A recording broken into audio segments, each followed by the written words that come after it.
Le pôle ressources handicap, inclusion et loisirs a vu le jour en 2020 grâce à l'engagement d'un centre social, d'un groupe de parents et de quelques salariés du service d'accompagnement à domicile de l'APEI Epanou, nommé Cap Handi Service.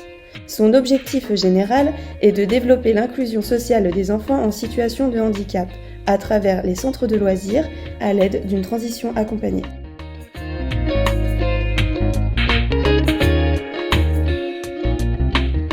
Les centres de loisirs de la ville d'Annecy sont en partenariat avec Cap Handi Service pour accueillir les enfants en situation de handicap dans les centres de loisirs. Plusieurs étapes à respecter bien évidemment.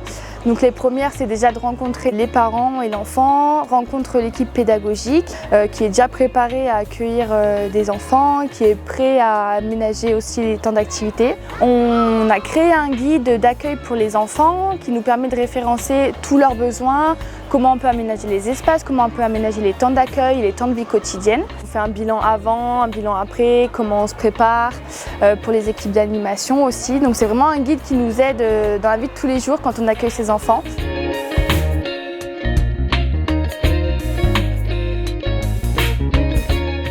Il y a une connaissance de l'enfant sur ses besoins, sur l'expertise en fait qui a été faite. Et ensuite, il y a un temps d'observation pour voir en fait quels sont les besoins. Et nous, on intervient en fait comme un animateur, comme vous, animateur. On est animateur, mais avec une expertise éducative.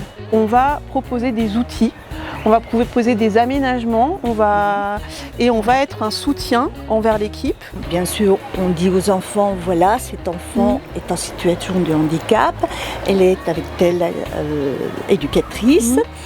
Et nous proposons l'activité, nous expliquons et donc nous l'intégrons aussi comme les autres enfants.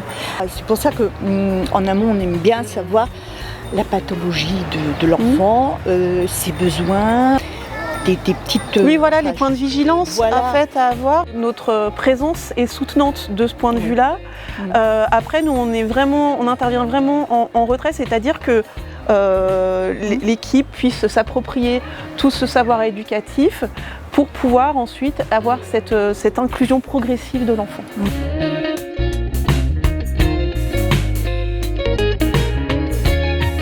Noé a commencé à rentrer dans le centre Mikado à partir d'octobre l'année dernière.